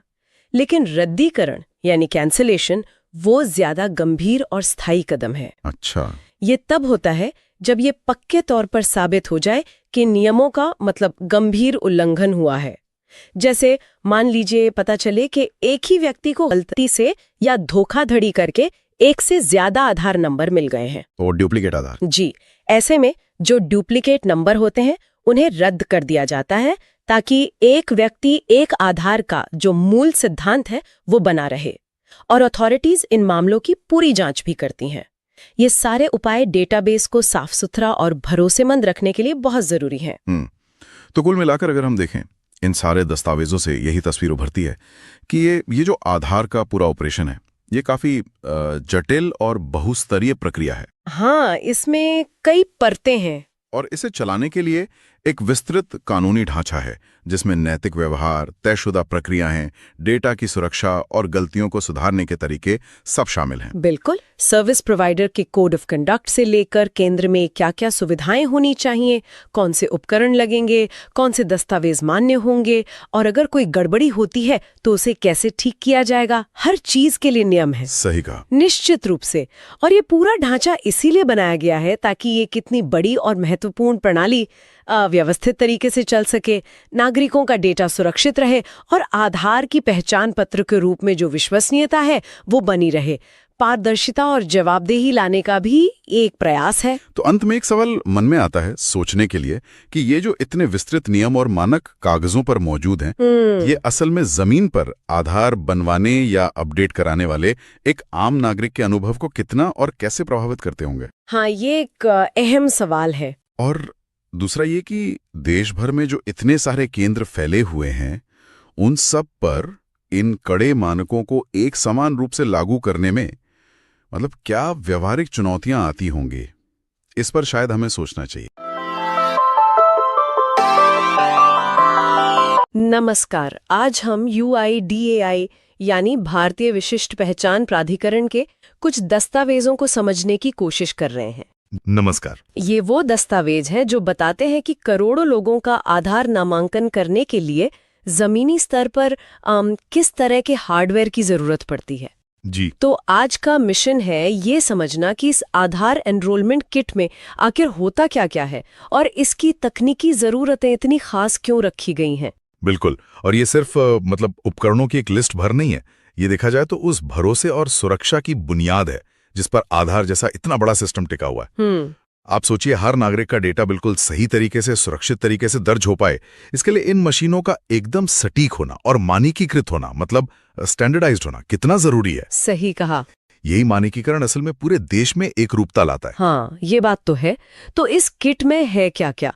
मैंने लिस्ट देखी, इसमें लैपटॉप या डेस्कटॉप है, मॉनिटर, एक मल्टीफंक्शन प्रिंटर स्कैनर भी है। हाँ। फोटोग्राफी के लिए एक सफेद पर्दा, खास तरह की फोकस लाइट, फिर आइरिस स्कैनर यानी वो आंख की पुतली स्कैन करने वाली मशीन। जी, iris scanner. Camera, fingerprint scanner, और इसमें तो लोकेशन ट्रैक करने के लिए एक GPS डिवाइस भी शामिल है। ये तो एक तरह से पूरी मोबाइल लैब हो गई। हाँ, कह सकते हैं। और मजे की बात यह है कि हर उपकरण के लिए बहुत ही विशिष्ट मतलब स्पेसिफिक निर्देश दिए गए हैं। अच्छा। जैसे मिसाल के तौर पर लैपटॉप को ही लीजिए, उसमें कम से कम 4 GB DDR3 रैम चाहिए। अब सुनने में शायद आज ये बहुत ज्यादा न लगे। हाँ, आजकल तो इससे ज्यादा होती है। सही, लेकिन सोचिए कि ये मशीनें शायद दूर दराज के गांव में अलग अलग माहौल में बिना किसी दिक्कत के चलनी है। तो 4 GB रैम, 500 GB की हार्ड डिस्क और ऑपरेटिंग सिस्टम भी फिक्स है, Windows 10 प्रोफेशनल। ओके। और साथ में ये भी कि 3 साल की ऑन साइट वारंटी होनी चाहिए। मतलब अगर कहीं कोई खराबी आ जाए तो कंपनी को वहीं आकर ठीक करना होगा। अच्छा, ये ऑन साइट वारंटी वाला पॉइंट अहम है, खासकर दूर के इलाकों के लिए। बिल्कुल। और लैपटॉप तो एक बात हुई, ये जो बायोमेट्रिक डिवाइसेस हैं, आइरिस और फिंगरप्रिंट स्कैनर, इन पर तो शायद और भी ज्यादा सख्ती होगी। हाँ बिल्कुल, इनके लिए STQC सर्टिफिकेशन अनिवार्य है। मतलब ये सर्टिफाइड होने ही चाहिए। ये STQC सर्टिफिकेशन, ये क्या होता है एग्जैक्टली? देखिए, STQC का मतलब है standardisation testing and quality certification directorate. ये भारत सरकार की एक संस्था है जो इलेक्ट्रॉनिक उपकरणों की गुणवत्ता, उनकी सुरक्षा, इन सब चीजों को परखती है। अच्छा। क्योंकि बायोमेट्रिक डेटा जैसे फिंगरप्रिंट या आइरिस स्कैन ये बहुत ही संवेदनशील जानकारी है ना। हाँ बिल्कुल। तो ये सर्टिफिकेशन एक तरह से गारंटी देता है कि डिवाइस भरोसेमंद है और जो डेटा लिया जा रहा है वो सुरक्षित रहेगा। समझ गए। बल्कि आइरिस स्कैनर के लिए तो और भी शर्तें हैं, जैसे कि उसे 2 सेकंड के अंदर पुतली को कैप्चर करना होगा और जो इमेज बने उसका रेजोल्यूशन 210 पिक्सल व्यास से ज्यादा होना चाहिए। ये सब छोटी छोटी बातें डेटा की क्वालिटी के लिए बहुत जरूरी हैं। अरे वाह, मतलब हर डिटेल पर ध्यान दिया गया है। जैसे मैंने ये भी पढ़ा कि इन उपकरणों को IP54 रेटिंग वाला होना चाहिए। इसका क्या मतलब है? हाँ, IP54 रेटिंग। इसका मतलब ये है कि उपकरण धूल के कणों से काफी हद तक सुरक्षित हैं, मतलब डस्ट प्रोटेक्टेड हैं, और उन पे अगर पानी के हल्के छींटे पड़ें तो उससे भी कोई नुकसान नहीं होगा। अच्छा, तो ये मौसम और माहौल को ध्यान में रखकर है। बिल्कुल। अब भारत में कितनी विविधता है मौसम में, माहौल में, कहीं धूल बहुत है, कहीं नमी ज्यादा है। तो ये IP रेटिंग ये पक्का करती है कि मशीनें अलग अलग परिस्थितियों में भी ठीक से काम करती रहें। सही बात है। और सिर्फ खरीदना ही काफी नहीं है, इनके रख रखाव मतलब मेंटेनेंस पर भी काफी जोर दिया गया है। जी हाँ, मैंने पढ़ा कि पूरी किट पर कुछ चीजों को छोड़कर 3 साल की वारंटी है, और अगर कोई डिवाइस खराब हो जाए तो उसे सिर्फ 7 दिन के अंदर ठीक करवाना होगा। ऐसा नहीं हुआ तो जुर्माना भी है, शायद 100 रुपए प्रतिदिन का। हाँ, ये पेनल्टी क्लॉज बहुत महत्वपूर्ण है। ये दिखाता है कि नामांकन प्रक्रिया में कोई रुकावट नहीं आनी चाहिए। ये जुर्माना ये सुनिश्चित करता है कि जो सर्विस प्रोवाइडर हैं वो उपकरणों को चालू हालत में रखने के लिए गंभीर रहें। हाँ, वरना काम रुक जाएगा। सोचिए, अगर किसी दूर दराज के गांव में मशीन खराब हो जाए और हफ्तों तक ठीक ही ना हो तो वहां के लोगों को कितनी दिक्कत होगी, उनका कितना समय बर्बाद होगा। सही कहा। इसके अलावा एक और जरूरी बात है कि ये सारे डिवाइस UIDAI के जो लेटेस्ट सॉफ्टवेयर हैं और API हैं, API यानी एप्लीकेशन प्रोग्रामिंग इंटरफेस, जो अलग अलग सॉफ्टवेयर को आपस में बात करने में मदद करता है, उनके साथ कंपैटिबल होने चाहिए। मतलब सॉफ्टवेयर अपडेट हो तो डिवाइस भी उसे सपोर्ट करें। ओके, तो टेक्नोलॉजी के साथ कदम मिलाकर चलना जरूरी है, और इन सब सख्त शर्तों के साथ कीमत पर भी एक सीमा लगाई गई है ना? हाँ, ये भी एक पहलू है। JM पोर्टल, जो सरकारी खरीद का ऑनलाइन मार्केट प्लेस है, उस पर इस पूरी किट की अधिकतम कीमत, मैक्सिमम प्राइस 1.5 लाख रुपए तय की गई है। इससे ज्यादा महंगी किट स्वीकार ही नहीं की जाएगी। जी, ये एक बहुत बड़ी चुनौती होती है। बेहतरीन तकनीक, पूरी सुरक्षा, विश्वसनीयता भी चाहिए, लेकिन साथ ही लागत को भी नियंत्रण में रखना है। हाँ, संतुलन बनाना मुश्किल होगा। बिल्कुल, ताकि ज्यादा से ज्यादा एनरोलमेंट सेंटर खोले जा सकें और ये सुविधा सब तक पहुंचे। ये 1.5 लाख की सीमा शायद उसी संतुलन को साधने की एक कोशिश है। कुल मिलाकर अगर देखें तो आधार नामांकन सिर्फ एक फॉर्म भरने या उंगलियों के निशान देने की प्रक्रिया नहीं है। इसके पीछे तो एक बहुत ही क्या कहें सख्त, मानकीकृत और प्रमाणित हार्डवेयर का पूरा इकोसिस्टम काम कर रहा है। हर छोटे पुर्जे की अपनी अहमियत है। एकदम सही कहा आपने। हर चीज बहुत सोच समझकर तय की गई है, और यहीं से एक जरूरी सवाल भी उठता है सोचने के लिए। क्या? कि भाई टेक्नोलॉजी तो बहुत तेजी से बदल रही है ना? तो ये जो हार्डवेयर के मानक आज तय किए गए हैं, इन्हें कितनी जल्दी जल्दी अपडेट करने की जरूरत पड़ेगी? ये तो सोचने वाली बात है। क्या आज की जरूरतें और तकनीक 5 साल बाद भी उतनी कारगर रहेंगी? और अगर अपग्रेड करना पड़ा तो आधार जैसे राष्ट्रव्यापी इतने बड़े सिस्टम में हार्डवेयर को अपग्रेड करना, ये अपने आप में कितनी बड़ी लॉजिस्टिकल मतलब सामान पहुंचाने की और आर्थिक चुनौती होगी। हाँ, ये वाकई एक बड़ा सवाल है जिस पर शायद भविष्य में और विचार करने की जरूरत पड़ेगी। आपने अभी जो सुना वो सिर्फ एक अध्याय नहीं, वो एक जिम्मेदारी की शुरुआत थी, क्योंकि आधार प्रणाली में काम करना सिर्फ नौकरी नहीं, एक राष्ट्र सेवा भी है। अगर आपको ये वीडियो अच्छा लगा है तो इसे ज़रूर लाइक करें, शेयर करें और अपने उन सभी VLE भाइयों और दोस्तों को शेयर करें जो आधार की तैयारी कर रहे हैं। वीडियो को पूरा देखने के लिए आपका बहुत बहुत शुक्रिया। क्लास कैसी लगी कमेंट करके ज़रूर बताएं और लाइक कर दे। अगर आपने अभी तक चैनल को सब्सक्राइब नहीं किया है तो कर ले ताकि आपको नई वीडियो की जानकारी मिल सके।